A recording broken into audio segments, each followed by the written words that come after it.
Hello, everyone. Welcome to Superhero to Kane, podcast number 16. Once again, if this is all made possible because of MS for MS and great organization to help me. Anyway, I want to talk about today. I want to talk about purpose of support groups. I support groups and kind of how you choose. I remember going to several years back, going to an event hosted by Voices of Inspiration. I was I was about to go on a new drug, and they had an event where they were getting feedback from people living with multiple sclerosis, and they flew people in from all over the country. And I remember having conversations with people that had absolutely no support. They didn't have support from their family. They didn't have a support group that was anywhere near them.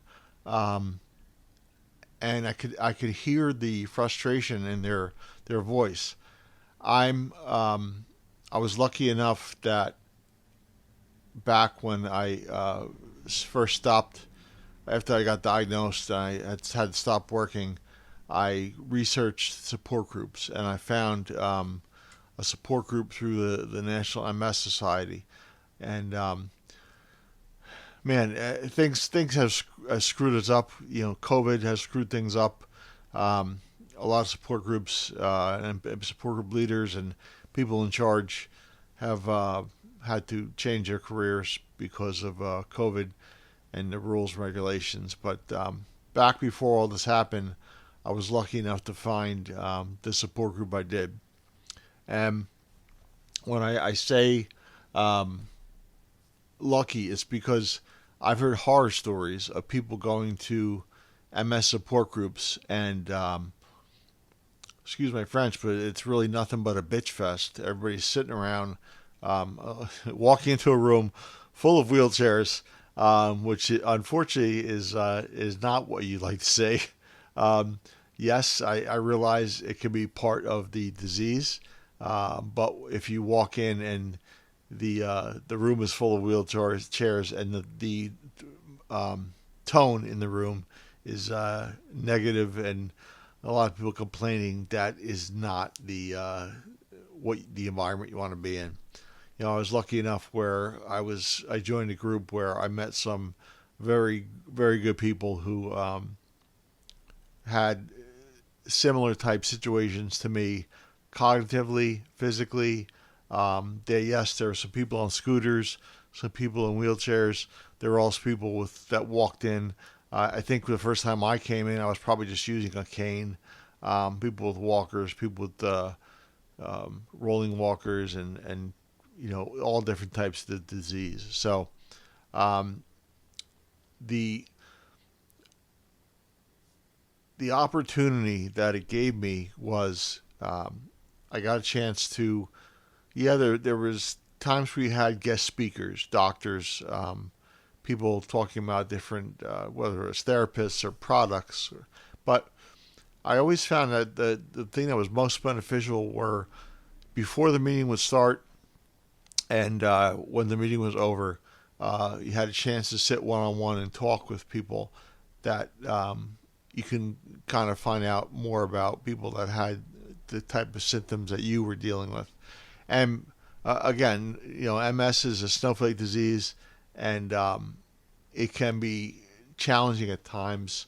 And I found I'm saying that because I'm currently I go to a support group in Middletown, New Jersey, and I have to be honest. There's times I'm frustrated because I love my support group, but I'm experiencing a lot of symptoms that no one else has, and you start to feel like, man, you're the only person in the room that has these symptoms. And for me, and this is a personal thing, I begin to get frustrated. So it makes me back up to a time when I was, newly diagnosed. I stopped working, and I wasn't to the point where I am now, and I was able to actually sit and learn from these people. One of the people that I want to mention is Don Lochran. Don was a friend of mine that I met at the support group. Don was living with primary progressive multiple sclerosis. Um, he went he went out of his way to learn about me. He went out of his way to maybe just it's an age thing. I mean, Donnie was a couple years older than me. Um, we just kind of fell in that groove where we were the same age, similar interests, and we could just talk to each other.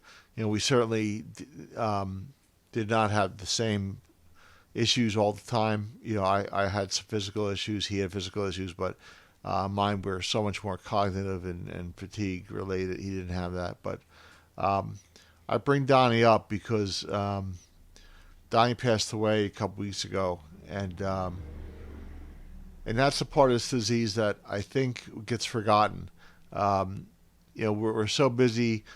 Yeah, we want to raise money. We want to put the banner up, put on the shirt. You know, we're warriors and we're ambassadors and all these things, and we go out. We try to raise money to try to find a cure. Well, in the meantime, there are people living with this disease that it affects in a great manner. Um, I found that Donnie was one of them. Uh, Donnie passed away because he was almost a paraplegic at this point because of the disease. He was on his back a lot. His I'm going to say it just because it's I want it to be real, but his colon twisted, and he had to have an operation to remove a section of his colon. And while he was in the hospital, the operation let loose. So his body was literally filled with poison. Um, he was in the ICU for several weeks, and Donnie passed away within the past couple weeks. And um, man, he was a buddy, and it was tough. Um, and he was the kind of guy where, when he would call you, um, he was a single guy, didn't have family. We could relate in ways where he would say, "Man, I'm glad I'm not in your shoes because having primary progressive MS and having a family is a lot to deal with." He had no one to deal with, and I would sit there and say, God, I thank God I'm not in your shoes," and he'd say, I would thank God I'm not in your shoes. So he didn't want to have a family involved in this.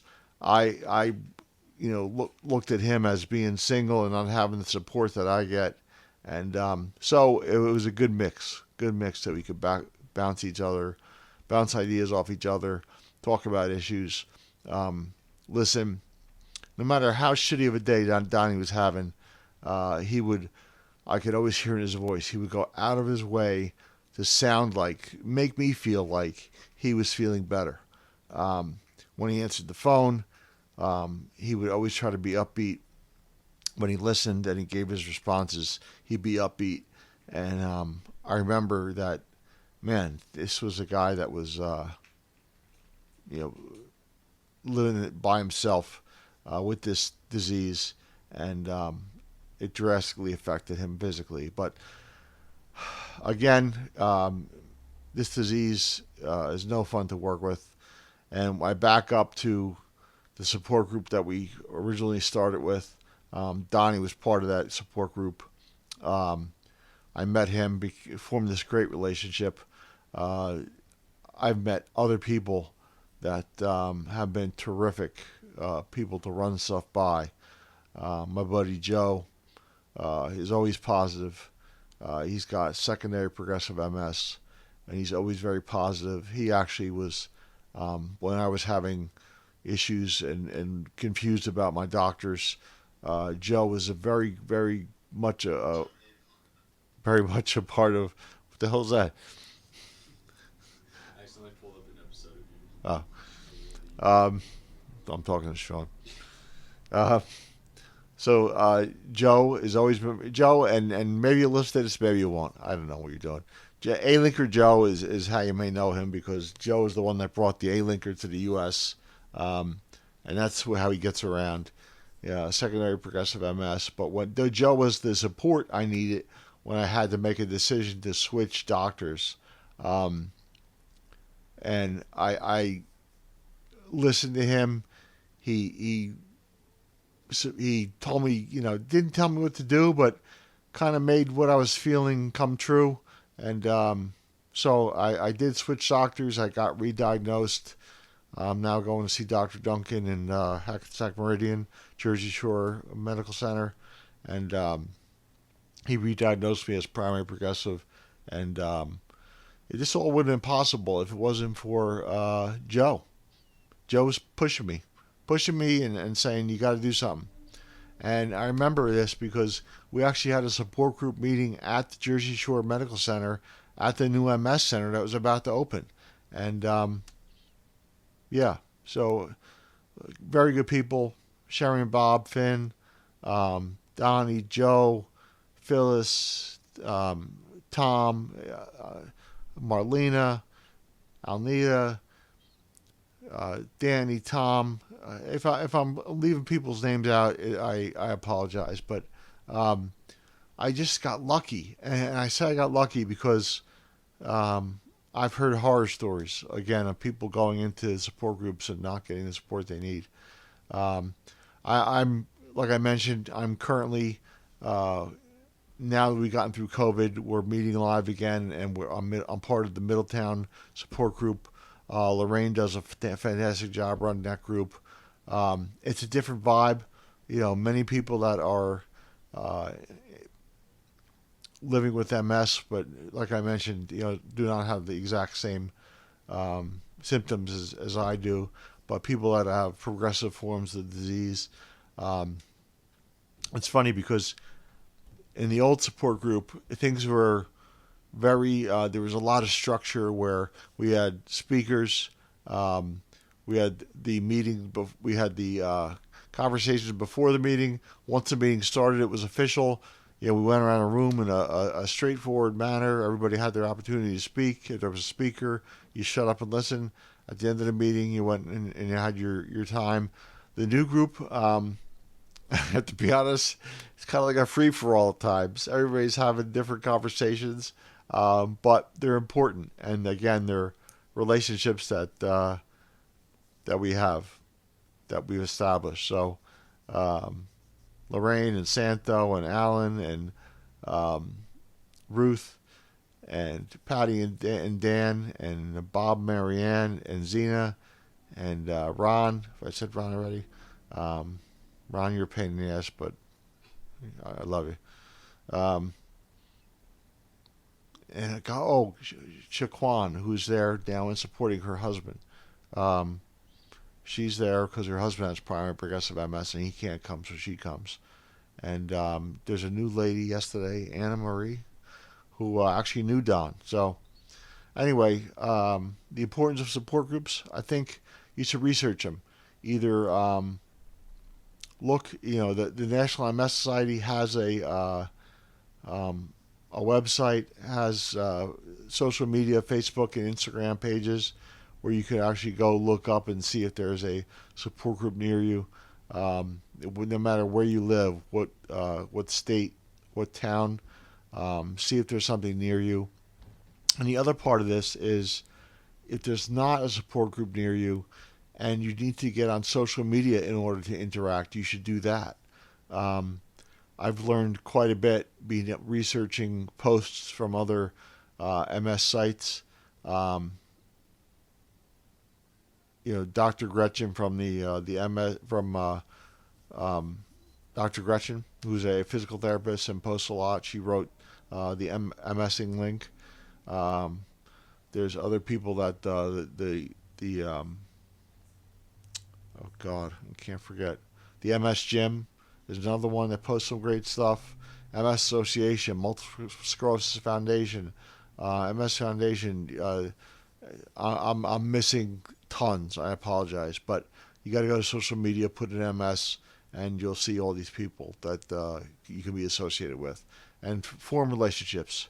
That's how I ultimately found MS for MS and Sam Greenberg. And going back to the purpose of support groups, you got to have support. You got to have people you can talk to that you can share how you're feeling. You have to be able to listen and learn, and you have to be able to experience what other people are going through. There's nothing like, and I want to say this, I remember when I first got diagnosed and I was still trying to work, and I was working for this complete asshole up in northern New Jersey. And he used to walk into the office and say something like, I felt like you last night. I remember sitting there biting my tongue because I'm like, you know what, dude, you have no idea how I fucking feel. But when you sit there in a support group, you can talk to somebody that actually does know how you feel. And we had this conversation yesterday about people pretending they know how you feel when they're not living with this disease. So go get support, whether it's through live interaction or social media. It's there. And I dedicate this podcast to my buddy Donnie. You know what? And Bill Havens, who I met at the support group. I forgot to mention Bill. Bill passed away during COVID, but he was somebody else that went to the MS support group. But this is dedicated to Donnie. On August 26th, I'm going to be doing Donnie Love doing adaptive surfing. So I'll be in Spring Lake, New Jersey at 8 o'clock in the morning. And they're going to it's run through Project Beachhead. And they're going to put my big ass on a surfboard and just have me go out and attempt to surf. So, all right. I realize I'm rambling and this has been all over the place, but find a support group, find some people you have a relationship with. Go team. I'm out.